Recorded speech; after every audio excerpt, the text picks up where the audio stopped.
Hey, what's up? It's Ryan here with Rawlings Tigers. What you are about to watch is a Facebook Live from the other day that Spiker and I took. We talked about a coach's pregame, we answered a few questions, and we had a bunch of funny moments in there. So make sure you watch it here in 3, 2, 1.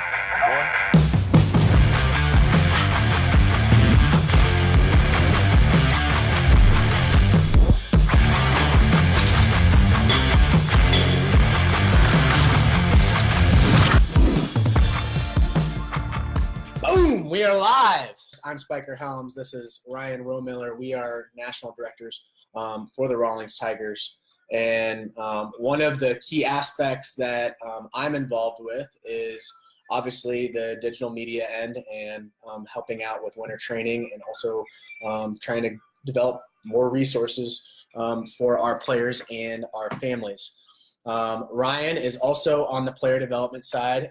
Currently, he is coaching a fall ball team, one of our 15U teams. And Go ahead. This is actually the youngest team I've ever coached. So it's 15U team, fresh out of youth baseball. So it's a new experience for me, and obviously it's a new experience for them. And so we're going to be talking about that today, about my experience this past weekend at our first fall ball tournament.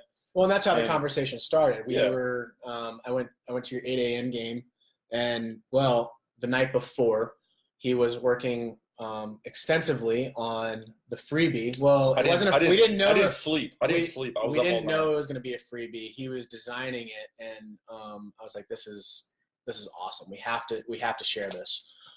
So that's what we're going to talk about. So let's go straight into the pregame approach as a coach. I want to get your take first, and then I'll give in my 2 cents on it. So real quick, before I dive in, at any point, if you have any questions or anything, type them out. I'm going to be writing those down, and we'll get to them as we can. And they can be about anything and everything. It doesn't have to be about anything we're talking about. Just feel free to send anything our way. We love questions. Not only do they help us, allows us to share our perspectives, but it also allows us to learn ourselves by answering the questions a little bit more. So with that said, again, the fall is all about development. It's all about player focus, making sure, we're doing what we need to do to get them to the next level. And the biggest thing that players forget, and sometimes coaches, is that this is the biggest part of the year. It's not the season. It's not the winter. It's this right here. This is the opportunity to actually work on something new, put your focus in a different spot, and actually put it in a real game situation. If there's something you want to work on new at the plate, if there's something you want to work on new in the field, and the same thing for a coach, because once you get in the winter in the cage, it's tough.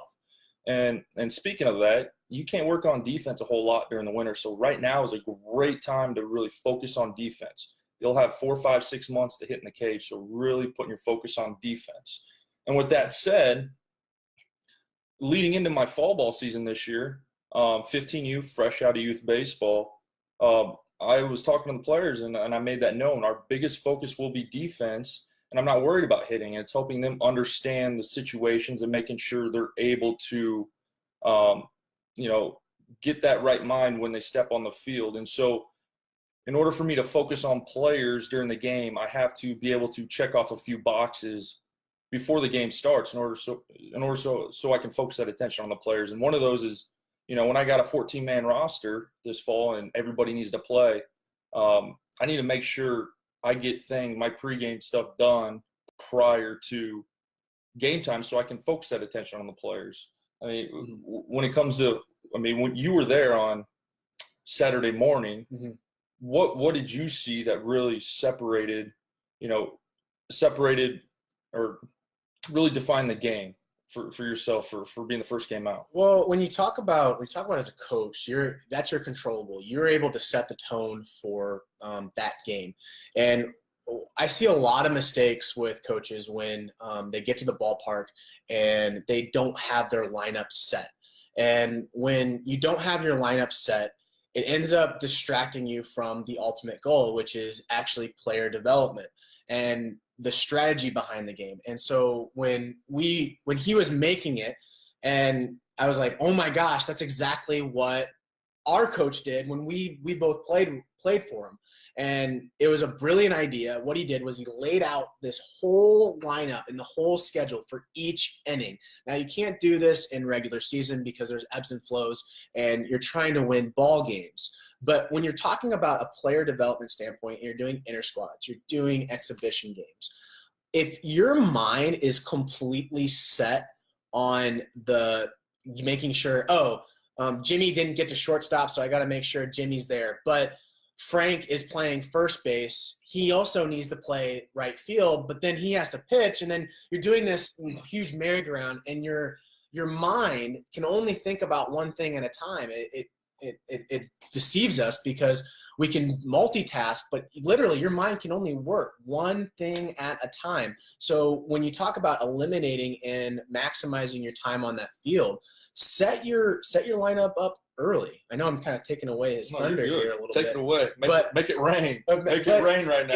It's so true. And you can do this in the spring as well. But there's ebbs and flows. You can set your lineup up 30 minutes before you get to the ballpark. So then when you're at the ballpark, your focus is completely on the hitter and the pitcher and making sure that they're timed out correctly, getting themselves ready for the game.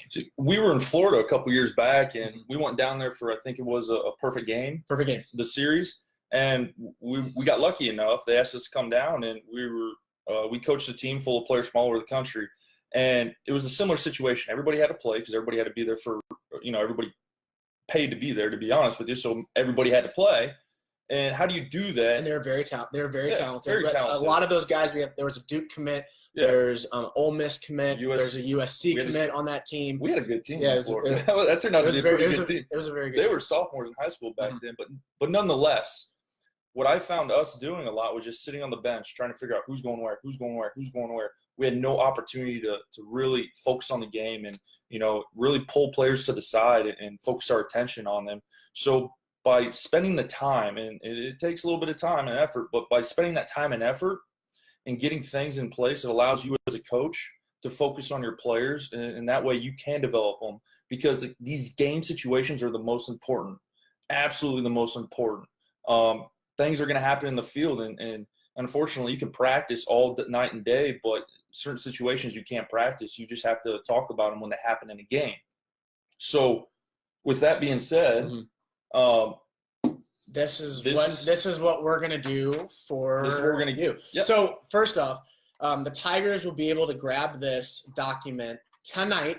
Once we're done with this live session, we're gonna put this document up to our VIP. So if you want to grab it, you can go to our VIP section. If you're a Tiger, get the passcode, go in there, download it, print it out. You got it. But we're also gonna give it to the public. And we don't normally do this with a lot of our documents. We do offer freebies. You have seen them in previous posts. But we are going to offer this to the public. We are going to attach that link to – it's either going to be tomorrow or the next. And you can just enter in your information, email, first name, last name, and then bada bing, bada boom, we email it off to you. So then that'll be in your inbox. And brief break. I want to give a shout out to 30-minute timeout, Spiker. I want to give a shout out to Indiana Rawlings Tigers 7U Best. They say, "Hey, what's up, Spiker and Ryan? Thanks for the shout out, guys. If you want to comment, you want to ask a question, go straight into the comments. Type it up. We'll answer." Hey, if you have any question, just type it up. We're going to do a Q&A here at the end, and I don't have a hat to pull questions out of, so I need your questions. So to show you this real quick. As you can see, you're probably seeing it backwards. I apologize. It's nothing I can do about it. I'm sorry. This makes it harder. Each player is listed right here with their position, and then it's broken down into innings. And then we got our batting order, and then we got our pitching rotation for the game, our depth chart, pitchers available, not available. My chair is slowly sinking right now. Hold on. It does that every once in a while. And then we got guys not available right here, followed with our bullpen catchers and pitchers. So it's a beautiful thing because it was funny. The first game on Saturday, I had a player come up to me and say, "Hey, Coach, can I play third base today?" Or, "Coach, where am I playing today?" It's pretty simple. All you got to do is tell them, check the chart. I just stayed up all night doing this. Check the chart. So by just doing this, it puts a lot of accountability. It teaches your players accountability, responsibility. It teaches them to focus on the right things, and allows you as a coach to focus on the players in in-game situations. So obviously this is an example, so we will post an example with it, but I'm not going to give you one with all this stuff on it. We're actually going to give you a blank one that you can copy and write in and do whatever you like with it and adjust if needed. But it's an awesome tool. And again, it's not – if you got a team that's 9-10 players, it'll take you about 30 minutes. But if you're fielding a team that 14 players and everybody's got to play, it's going to take – it's like putting together a puzzle. So it's a good thing. It helps you think as a coach, especially going into a game, and it really prepares you. So we're going to get that on the VIP section for you Tigers and out to the public starting tomorrow. So it'll be pretty cool. You put a lot of pressure on yourself to get it going tomorrow. Oh, that's not my job. All right. So we'll get it out by midnight tonight. Let's get in the new contest launch. We do have a question. Let's get in the new contest launch first, and then we'll get to the question, and then we'll go. Catherine, we'll get your question at the end. Thanks, Catherine. Okay. So first off, your contest that you're launching. Oh, it's my turn again. Yes, launching today. We are doing what? We are giving away. Can I open this up? Absolutely, open it up. It's gonna be really loud. Sorry. So last week we gave away an arm sleeve to Jennifer Lynn Roach in Arkansas with our Arkansas Tigers. This week we're gonna give away one of our new Tiger towels. And in order to put your name in the raffle for this Tiger towel, plush. Actually, show them real quick, Tigers. I just call them Tigers. Tiger. Look at this. Oh man. Boom. He might sleep with that thing tonight. No. That's not a blanket, it's a towel. Towel. That's pretty cool. So Homer, towel. Fun fact. Our mascot's name's Homer. Yep. So that's the new contest. We're giving away this towel. It's very, very soft. That is super soft. Yep. Oh my god. Good beach towel. Good everything. So we're gonna give that away.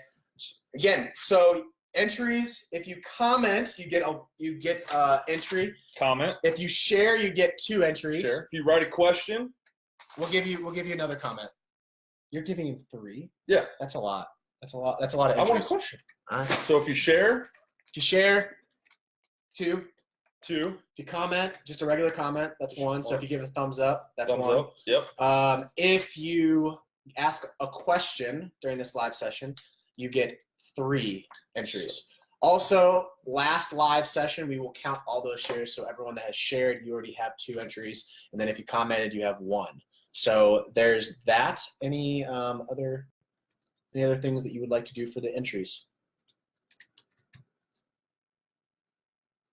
No? All right. I'm good. When do you want to raffle this off? Next week? Yes. Next week, we are going to raffle off. Next Monday. We will raffle off this towel next Monday. I think my schedule is up for that. I think we're going to shoot for Monday. You literally put that. Yeah, we just shot in the dark there. Yeah, we just shot in the dark there. So we're going to plan for next Monday. We'll let you know ahead of time. Obviously, we've been scheduling these out to make you aware. Catherine Reed. My dad's question for Ryan Romiller. How did your 15U team do this weekend at the tournament? Let's dig progress. Let's dig into that a little bit. It's about progress. And that was the thing. It was a lot of guys were in different positions, because you had this chart up, which was awesome. You're putting them in uncomfortable situations, but I would agree. It was definitely progress. It was definitely setting the tone for the rest of the season. It was your first weekend, so let's put it this way. These 15U were fresh out of youth baseball a month and a half ago. This right here is something most high school athletes will never see. This is something you start seeing at the college level. So it really forced them to think a little bit on a different level, but it was just a whole new ball game to them. It was more or less the 3 games we played. A lot of time was spent trying to figure it out, whatever that was for each individual player. The main goal was trying to make them more aware of situations, more aware of where they need to be at in the field, help them understand counts, help them understand. I would sorry to interrupt you, but I would say that a lot of guys got a lot of value out of that because we were grabbing guys off the field during in between innings and saying, hey, you need to position yourself here. I need you to start thinking about what's happening each play. So I think it was very productive. Yeah, absolutely. Let's put it this way. The first game was ugly. The second game was beautiful. And then the third game, progress. It happens. It's not about for me, it's not about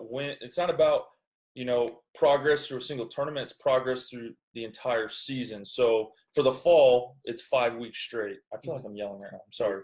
For the fall, it's 5 weeks straight. So where do we want to be at the end of 5 weeks? And then I work back from there, and then I gear my coaching tactics towards that. So there's so much going on, and there's so much 15U fresh out of youth baseball need to learn that I can't just dump it on them on one day. Even though the first weekend was probably overwhelming, this next weekend we're really going to break it down and really focus on one or two things, and then just build on top of that even more. So again, it's not about how great we can make them by the end of 5 weeks, by the end of the fall. It's how prepared can we get them. Setting them up for winter training first, and then high school tryouts. Setting them up for winter training, then preparing them for high school, and then get ready to hit the ground running come summertime when it really, really matters, when you're playing in front of scouts and coaches from across the country. So nonetheless, great weekend, and I'm looking forward to this next weekend. We're playing at Lindenwood here in St. Louis. Awesome. All right, let's and I'm going to wear my new shirt. Players will all get them this weekend, I heard. All right, let's conclude this live session. Fall ball guide, if you have not gotten that yet, the ultimate fall ball guide, please, we will post that up again tonight. If you want to get that fall ball guide, it is an awesome document that this guy made. And then stayed up all night again. And yeah, also you're probably wondering, Spiker, why are you wearing a blue shirt and Ryan's wearing all Tiger gear? Well, first off, I don't have this hat. That's an awesome hat. And I do have this shirt, but it is dirty. And I wanted to represent JP Sports here. They give our Tiger teams discounts. So they're absolutely awesome for us. We love JP. He's up in Chicago area. Thank you again, JP, for supporting the Tigers. Oh, boy, we have a lot more questions. Never mind. We have questions. We forgot to scroll. All right, here we go. This is bread and butter. All right. We're going to hit a home run right now. Let's get some things here. Okay, so Chandra Moffat asks, what workout advice would you give a player to work on during the off season? That is a very, very hard question. Because you have to be very self-aware of the player. Each player is different as they progress through their careers. Like example, some 14-year-olds are knocking at the door of Division I baseball currently. So my advice to him would be completely different than a guy that is just trying to make his varsity squad. I shouldn't say just trying, but trying to make his varsity squad, because that our high school team, because that is a feat all on its own, especially if you're in a bigger school. So my workout advice would be understand who you are first. What am I good at? What am I bad at? And then after that, I would start working towards that thing that I'm bad at. So example, most freshmen are very poor with their core. Their core runs from all the way to the bottom of their chest to roughly around your mid quad. So I would focus heavily on your core and focus directly on body weight and being strong in that category. Let me add one thing in there too, the mind. We focus a lot on training the body, but we forget about the mind. And when it comes to baseball, it's mental toughness. You can be physically strong, but if you're not mentally tall. It's edited. It's a silent S. It's a silent S. It's unedited and uncut. It's raw. Yeah. So if you're not mentally strong come season time, it's not going to make a difference. So you can work out that core. You can do all the squats in the world, but if that's not right, it's not going to make a difference. So what do you need to do to work on the mind? You know? Well, that's why that's what fascinates me about boxers. So boxers, when they're about to get into a big fight, when they're about to be on top of the world, MGM, like Las Vegas, ready to go, they actually exclude themselves from society. They literally go off on a tangent and go literally nowhere to be found, unless you're McGregor. But what historically, boxers go off on their own, and they're trying to get their inner circle together, and they're working out and they're mentally preparing. So their inner circle is preparing them for that moment. So that's a very, very good point. And I like how you brought that up, because anyone that, all of my friends, anybody that follows me on Snapchat or Instagram or anywhere, I do a lot of hiking by myself. And yes, it's by myself, and it's for the main purpose of to clear my mind. And just like Spiker said, to get alone and really get in your mind and learn about, who you are as a person, but more who you are as an athlete as well. And that too can really help out a player, but also knowledge, perspectives, asking questions. A lot of this mental weakness is just from a lack of understanding and a lack of experience. Mm-hmm. And all that takes is asking questions, really digging into the books, looking at, there's so many free resources out there. You can get on YouTube and search coaches and just listen to their perspectives. You'll notice players start becoming mentally strong when they become comfortable, because they've learned enough and they've figured out what works for them and what doesn't. So really fail again, fail as much as you can, and then figure out what works for you. Yeah, keep making mistakes. You'll figure it out. All so right, we'll go with one more question, then we'll end off the session. Let's just keep going. We're almost reaching the 25-minute mark. That's so fine. We'll Two have more questions. We're gonna have another session. We're gonna have another questions. session next week. We can get more questions then. I'm fighting for y'all. All right. We will count the entries. Don't worry. We'll count the entries if we didn't answer your question. So if you didn't answer it, we'll comment. The next question. Let me see. What is the process to teach young hitters to hit the inside pitch out front and outside pitch deeper in the zone? Let's see how I want to attack this. It's strategy, right? It's strategy. How are you going to attack the cage? So first things first, right now in the baseball world, you're starting to see a lot of people on Twitter and Instagram attacking the tee, saying that the tee is obsolete at times. I totally disagree with that. I think that the tee, in previous years, did we over-exaggerate the tee and put it on a pedestal? Yes. The purpose of the tee is to make sure that you are able to understand how to hit certain pitches. So with that said, I'll give you my routine on how I was able to go from understanding how to hit the outside pitch, very, very important, and still being able to hit the inside pitch, because I started struggling with the inside pitch later in my career. So how I did this was I started with tees on the outside, and I tried to master that first. Then, as I started mastering outside tees, then I started moving to inside or middle tees, then focus back into the inside tees. Now just focus on inside tees. Then from there, I would then go into front toss and have the front tosser toss outside pitches routinely, go 5, 10, and then after that, once I felt like I mastered that, then I'd go to my inside pitches. So it's just understanding how your hands work and understanding how your body works. If I had 3 days, 4 days, 7 days with a player, it'd be a lot easier. But 2 minutes on Facebook Live, that's the best way I could describe on how to get better on your outside pitch and your inside pitch. Maybe we'll anything to add on that? No, maybe these kind of questions are best answered in video, like drill videos that we've done in the past. That's true. We will drop this down and we could create a drill video out of it here in the near future. Yep. and get back with you then. Perfect. All right. So let's here. You want to? Let's do one more. Let's see. All right. You got 30 seconds. I don't want this to go over 25 minutes. All right. We're going to be quick. Here we go. Jonathan Long, what is your number one suggestion? I can't talk. For motivating a young 6U team during pregame. No, I sounded it out real well. So motivating a young 6U team, have fun. I'm big on analogies, and sometimes younger players, it's very hard to teach this game to younger players. Just to be honest with you, and the best way to do it is to use analogies from my experience, from my perspective. Try to compare things you're trying to teach in this game to things outside the game that make sense to them, whatever that is. And also, not putting so much focus on mechanics, having to do this, having to do that. Understand that just being able to put a bat on the ball is working on their hand-eye coordination. Just being able to chase after a ball, pick it up, and then throw it and try to make it in the bucket is working on their ability to throw a baseball.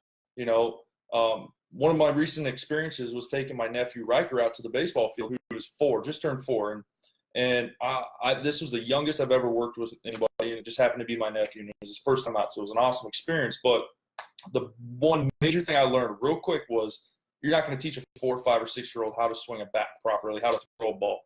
But what ended up happening was he just told me to sit and watch on the bench, and what he ended up doing was going grabbing balls out of the bucket and then taking the other hand with the bat and hitting it. And I'm just like, that's fine with me, because now he's literally hitting the ball, and I'm not even doing anything with him. And the other thing is he would go out and chase the balls and then pick them up and throw them back in the bucket. So, not only was that a great part, but maybe the even best part was that he just said, hey, Uncle Ro, just sit there on the bench. I'll pick them up. And I said, you know what? You pick up all the balls you want. I'll sit here and enjoy. So I think just trying to, use analogies and just letting them have fun and just do their thing, not trying to force the game on them is the best way to motivate them. And bring snacks. Always bring snacks. All right, I'll add one more to this. Oh, I thought we were out of time. No, I have a story on this. So see how that works? I think about it this way. And this is not my idea. This is not my idea. Those laughs. This is not my idea on this one. They agree with me.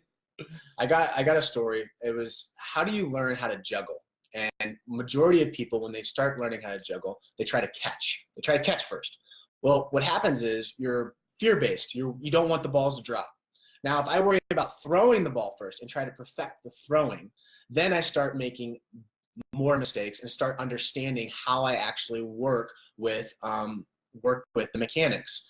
Now, with that said, I'm not trying to teach myself how to actually catch. I'm not trying to teach myself how to actually throw. I don't think about the actual movement. I'm not saying, okay, it has to be here. I move it up, and then it comes back down, and I catch it. I don't think about that. I just think about the one action. What this does is if you keep on making mistakes over and over and over and over and over again, you end up developing this mindset, this competitive mindset, and I start having fun. That's what needs to happen. Have fun.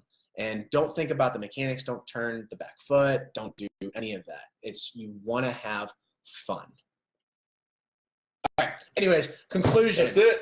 Conclusion. Nailed it. We are going to do another live session on Monday. That's going to be a good time. What time do you want to do it? I like 8 o'clock. 8 o'clock. All right. We're going to do 8 o'clock on Monday. We will be giving away the towel. Again, if you commented or asked a question and we didn't announce it, you still have 2 entries. And then if the question is 3 entries. And then, yeah, that's it. Thank you guys for joining us, and we can't wait for the next session. Yeah, and feel free to comment if there's things you want us to touch on next session. Ideas are great, and they help us kind of develop each live session. So with that said, peace out, Girl Scout. Game over.